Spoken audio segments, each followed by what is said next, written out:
ઘોઘા પોલીસકર્મી દિગ્વિજયસિંહ ગોહિલ આપઘાતનો મામલો છે। ઘોઘા પીએસઆઈ બીકે ગોસ્વામી સામે ફરિયાદ દાખલ કરાઈ છે। મૃતકના પરિવારજનોના આક્ષેપના આધારે પોલીસે કરી છે કાર્યવાહી। પીએસઓ દિગ્વિજયસિંહ ગોહિલે ફરજ દરમિયાન કર્યો હતો આપઘાત। પીએસઆઈના માનસિક ત્રાસથી કંટાળીને આપઘાત કર્યાનો આક્ષેપ છે। પરિવારજન અને ક્ષત્રિય સમાજે એસપી નિતેશ પાંડેને કરી હતી રજૂઆત। પીએસઆઈ સામે એફઆઈઆર નોંધવા મુદ્દે કરવામાં આવી હતી રજૂઆત। તો પરિવારજનોના આક્ષેપને લઈને હવે પોલીસે કાર્યવાહી કરી છે। દિગ્વિજયસિંહે ફરજ દરમિયાન કર્યો હતો આપઘાત। પીએસઆઈના માનસિક ત્રાસથી આપઘાત કર્યાનો આક્ષેપ। વધુ અપડેટ મેળવીશું સંવાદદાતા નીતિન પાસેથી। જી નીતિન, પોલીસકર્મીના આપઘાત કેસમાં નવા ખુલાસા અને આ મામલે ફરિયાદ પણ દાખલ, શું અપડેટ? ચોક્કસ વાત કરીએ તો જે પોલીસકર્મીનો આપઘાત છે તેને લઈને તેના પરિવારનો પણ આક્ષેપ હતો કે તેમને તેમના જે સિનિયરો હોય છે તેમના દ્વારા તેમને ત્રાસ આપવામાં આવતો હતો માનસિક, અને તેને લઈને તેમના પરિવારજનોએ ભાવનગર એસપીની મુલાકાત કરી હતી અને આ અંગે રજૂઆત કરી હતી, અને ત્યારબાદ તે સમાજના લોકોએ એકઠા થઈને પણ આ અંગે રજૂઆત કરી હતી। ત્યારે ગત મોડી રાત્રિએ આ જે ઘોઘાના જે પીએસઆઈ છે તેમના વિરુદ્ધ પોલીસ ફરિયાદ દાખલ કરવામાં આવી છે। હાલ જે ફરિયાદ છે એ સેન્સિટિવમાં છે, એટલે ફરિયાદને ઓપન મોડમાં નથી રાખવામાં આવી, અને સમગ્ર મામલે આ જે આપઘાતનો જે બનાવ બન્યો છે તેને લઈને પોલીસ ફરિયાદ છે તે દાખલ કરવામાં આવી છે। જી આપનો આભાર।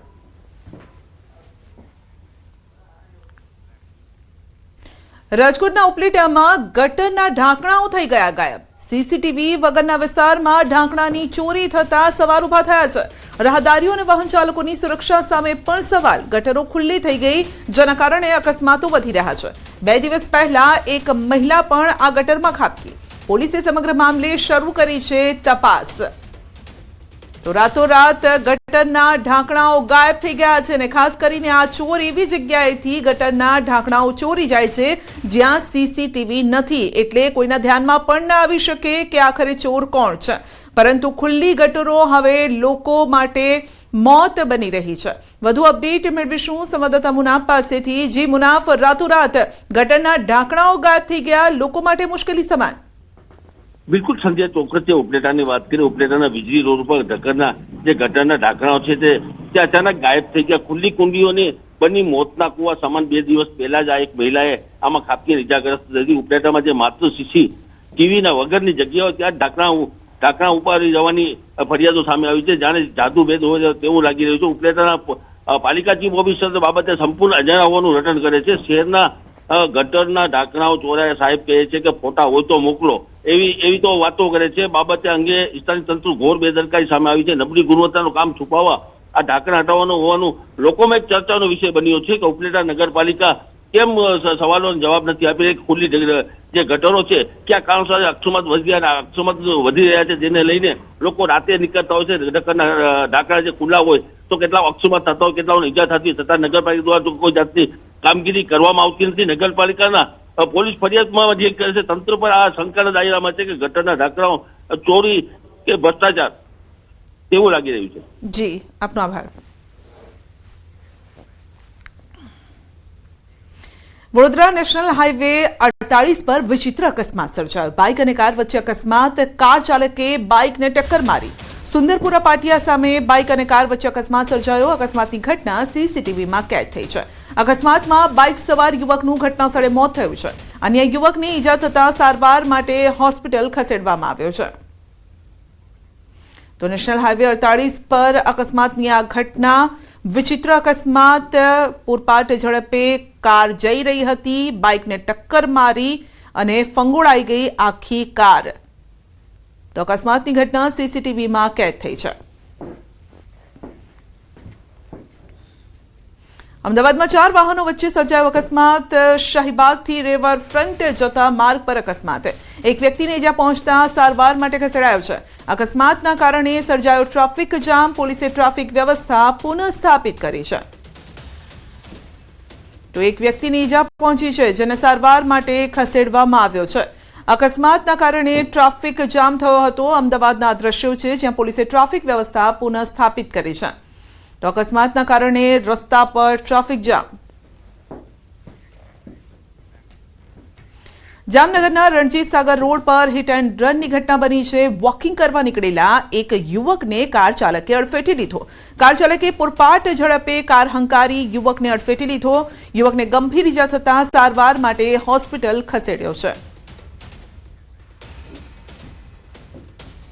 સાબરકાંઠાના પ્રાંતિજ ટોલટેક્સ પાસે અકસ્માત, કન્ટેનર અને ટ્રેલર વચ્ચે અકસ્માત સર્જાયો।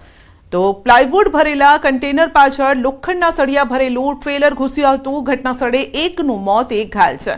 ફાયર ટીમ અને પોલીસ દ્વારા પતરા કાપી ભારે જહેમત બાદ મૃતદેહ બહાર નીકાળ્યો છે। પ્રાંતિજ પોલીસે ઘટના સ્થળે પહોંચીને તપાસ પણ હાથ ધરી છે। રાજ્યમાં ઠંડીમાં થશે આંશિક ઘટાડો। આગામી 48 કલાકમાં 3 થી 5 ડિગ્રી તાપમાન વધી શકે છે। તેજ પવનના કારણે માછીમારોને દરિયો ન ખેડવા સૂચના અપાઈ છે। 45 થી 55 કિલોમીટર પ્રતિ કલાકની ઝડપે પવન ફૂંકાશે। અમદાવાદનું તાપમાન 14 ડિગ્રી નોંધાયું। નલિયાનું 7 ડિગ્રી અને સૌથી ઠંડુ નલિયા રહ્યું છે। આગામી 3 દિવસ બાદ 2 થી 3 ડિગ્રી તાપમાન ઘટવાની પણ શક્યતા છે। 29 जनवरी से लेकर 4 फरवरी तक मौसम आमतौर पर शुष्क रहेगा क्षेत्रों में।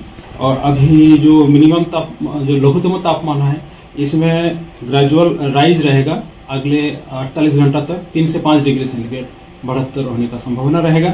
उसके आगे 3 दिन आपका फॉल रहेगा, मतलब कम होने का चांसेस रहेगा 2 से 3 डिग्री सेंटीग्रेड। उस देर आफ्टर राइज बाई 2 से 3 डिग्री सेंटीग्रेड। अहमदाबाद का जो पूर्वानुमान है आज पार्टली क्लाउडी स्काई रहेगा। जो लघुत्तम तापमान है 14 डिग्री सेंटीग्रेड के आसपास रहने का पूर्वानुमान दिया गया है। अभी जो पवन का गति तेज होने के कारण स्टीप प्रेशर ग्रेडियंट है, इसके कारण पवन का स्पीड ज़्यादा रहेगा तटीय क्षेत्रों में। अभी सबसे कम तापमान रिकॉर्ड हुआ है आज नलिया में 7 डिग्री सेंटीग्रेड, जो सामान्य से 3.4 डिग्री सेंटीग्रेड नीचे है। अहमदाबाद में 12.8 डिग्री सेंटीग्रेड रिकॉर्ड हुआ है, जो सामान्य ही है इसकी।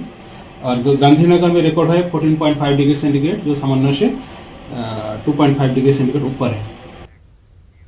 હિમાચલ પ્રદેશના કુલ્લુમાં ભારે હિમવર્ષાથી જનજીવન પ્રભાવિત થયું છે। ગ્રામીણ વિસ્તારોમાં 90 થી વધુ રસ્તાઓ બંધ છે, જ્યારે કે 1000 થી વધુ વીજળી ટ્રાન્સફોર્મર ખરાબ થઈ ગયા છે। જો કે જિલ્લા વહીવટીતંત્રએ ફરી કામગીરી શરૂ કરી છે। કુલ્લુ મનાલી હાઈવે પર રસ્તા પુનઃ શરૂ કરવાનું કામ ચાલી રહ્યું છે। બંજરથી જાલોરી જોડ સુધીનો રસ્તો પણ પુનઃસ્થાપિત કરવામાં આવી રહ્યો છે। જિલ્લા વહીવટીતંત્ર દ્વારા રાહત અને બચાવ કાર્ય કરવામાં આવી રહ્યું છે। પ્રવાસીઓ અને સ્થાનિકોને હવામાનની સ્થિતિને ધ્યાનમાં રાખીને તેમના વાહનો કાળજીપૂર્વક ચલાવવા अपील કરી છે।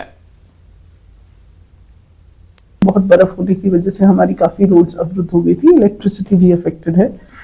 अभी मनाली में ऑलमोस्ट 700 DTRs अफेक्टेड है, लेकिन रिपेयर का काम चल रहा है। पूरे जिले में अबाउट 1000 DTRs अफेक्टेड है। हमारी अबाउट 96 रोड्स क्लोज्ड हैं, लेकिन जो मेन रोड्स हैं उनका कल रात से ही खोलने का काम चल रहा है।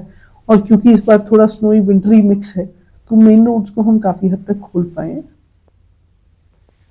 ચંબા જિલ્લામાં ભારે હિમવર્ષાના કારણે સામાન્ય જનજીવન સંપૂર્ણપણે ખોરવાઈ ગયું છે। હિમવર્ષાએ પ્રવાસનને વેગ આપ્યો છે, પરંતુ તેનાથી સામાન્ય લોકોની મુશ્કેલી પણ વધી છે। હિમવર્ષાના કારણે જિલ્લામાં કુલ 119 રસ્તા બંધ છે। જળશક્તિ વિભાગના આશરે 70 પીવાના પાણીના પ્રોજેક્ટ્સ પ્રભાવિત થયા, જ્યારે કે વીજળી વિભાગના 444 ટ્રાન્સફોર્મર બંધ છે। ચંબા પઠાણકોટ રાષ્ટ્રીય ધોરીમાર્ગને તમામ પ્રકારના વાહનો માટે ફરી ખોલવામાં આવ્યો, પરંતુ હોળી અને જોટ રસ્તાઓ બંધ છે। ભારે હિમવર્ષાના કારણે ખજિયારથી ડેલહાઉસી સુધીનો વાહન વ્યવહાર પણ બંધ છે। સદનસીબે જિલ્લામાં ક્યાંયથી કોઈ મોટી જાનમાલનું નુકસાન નથી। હવામાન સાફ થયા પછી વહીવટીતંત્રએ રાહત અને પુનઃસ્થાપનના પ્રયાસો તીવ્ર બનાવ્યા છે। રસ્તા પુનઃસ્થાપિત કરવા માટે મશીનરી તૈનાત કરી છે। અસરગ્રસ્ત વિસ્તારોમાં કામકાજ પણ ચાલુ છે। આ તરફ હિમાચલ પ્રદેશના સિરમૌરમાં બરફ અને વરસાદના કારણે 28 રસ્તાઓ બંધ થઈ ગયા। તાજેતરમાં ભારે હિમવર્ષા વરસાદના કારણે સિરમૌર જિલ્લાના ઉપરના વિસ્તારોમાં જનજીવન સામાન્ય થયું નથી। હજી રસ્તાઓ બંધ થવાથી ઘણા વિસ્તારોમાં ટ્રાફિક ખોરવાઈ ગયો છે। વરસાદ બરફના કારણે જાહેર બાંધકામ વિભાગને પણ લાખો રૂપિયાનું નુકસાન છે। રસ્તાના પુનઃસ્થાપનનું કામ પણ ચાલી રહ્યું છે અને અંદાજે 24 રસ્તા પુનઃસ્થાપિત કરવામાં આવ્યા। બાકીના રસ્તાઓ પર મશીનરી તૈનાત છે, તેમને ટૂંક સમયમાં ફરીથી ખોલવાના પ્રયાસ ચાલી રહ્યા છે। લોકોને હિમવર્ષા દરમિયાન બિનજરૂરી મુસાફરી ટાળવા માટે સતત અપીલ કરાઈ રહી છે।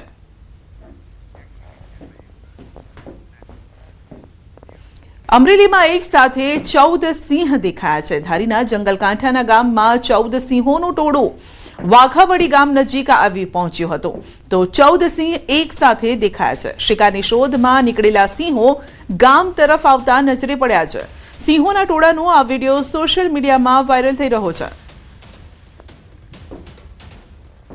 તો કોણ કહે છે કે સિંહોના ટોળા ન હોય, પરંતુ અહીંયા એક સાથે 14 સિંહ જોવા મળ્યા છે. તો ધારીના જંગલકાંઠાના ગામોમાં 14 સિંહોનું ટોળું જોવા મળ્યું છે, જે ગામ તરફ જતું હોય તેવું લાગી રહ્યું છે, કારણ કે શિકારની શોધમાં રાત્રે તેઓ નીકળ્યા હોય તેવું દેખાઈ રહ્યું છે. ગામમાં પશુઓ હોય છે તો તેનો શિકાર કરવા માટે તેઓ જતા હોય તેમ લાગી રહ્યું છે. તો સિંહો સાથે સિંહણ અને સિંહ બાળ પણ તેની સાથે જોવા મળી રહ્યા છે. તો એક સાથે 14 સિંહો જોવા મળ્યા હતા. અમરેલીમાં ગામ તરફ જતા હોય વાઘાવડી ગામ નજીકના આ દ્રશ્યો છે, જ્યાં તેઓ શિકાર અર્થે જતા હોય તેમ લાગી રહ્યું છે. તો સિંહના વિડીયો સોશિયલ મીડિયામાં વાયરલ થઈ રહ્યા છે. એક સાથે 14 સિંહ જોવા મળ્યા છે. ધારીના જંગલકાંઠાના ગામના આ દ્રશ્યો છે. તો અમરેલીમાં છાશવારે સિંહો જોવા મળતા હોય છે, કારણ કે જંગલ વિસ્તાર નજીક આવેલો છે, જેના કારણે સિંહોની અવરજવર અહીં સામાન્ય છે. છાશવારે સિંહોના ટોળા દેખાતા હોય છે. ઘણી વખતે ગામમાં શિકાર માટે પણ આવી જતા હોય છે. ધારી, લાઠી આસપાસના જે વિસ્તારો છે ત્યાં સિંહોની અવરજવર સામાન્ય બની ગઈ છે, પરંતુ તેના કારણે ખેડૂતો, પશુપાલકોની ચિંતા વધેલી રહે છે.